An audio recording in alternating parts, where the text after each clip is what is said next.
A very good morning to you. Look, you oversee the NHS. Good morning. And paramedics are saying, nurses are saying, the conditions in the NHS are putting patient safety at risk. We've had enough. Something needs to change. How are you helping solve those problems?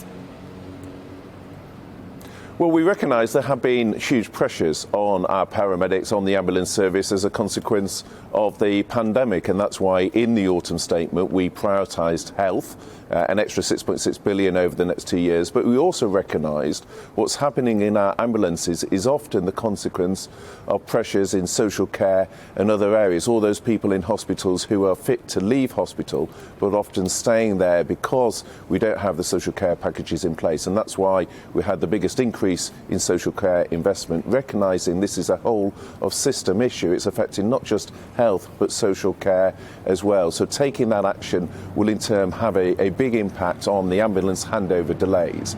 But also within it, 15 trusts account for more than half of the ambulance delays. So what's also important is we address the variation in performance within the NHS where different trusts have very different outcomes. So it's working with those teams to spread the best practice, the things that some trusts are doing brilliantly, and taking those sort of best ideas, that best practice, into those areas with the biggest delays.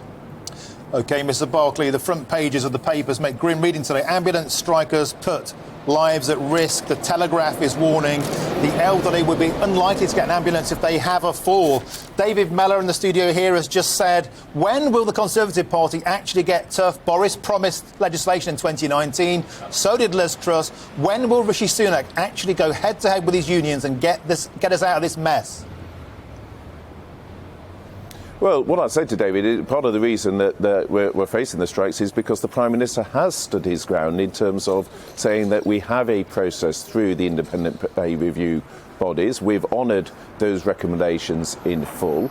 In addition, last year we also, at a time when the rest of the public sector had a freeze, we recognised the particular pressures that the NHS had faced. That's why there was a 3% increase last year. That's on top of accepting in full the pay review body process this year. And it's important that that is the process, that we have an independent pay review body. We've abided by that, and we've also invested in addressing the backlogs. That's what the autumn statement did. So the Prime Minister has stood his ground, but we want to work constructively with the trade unions.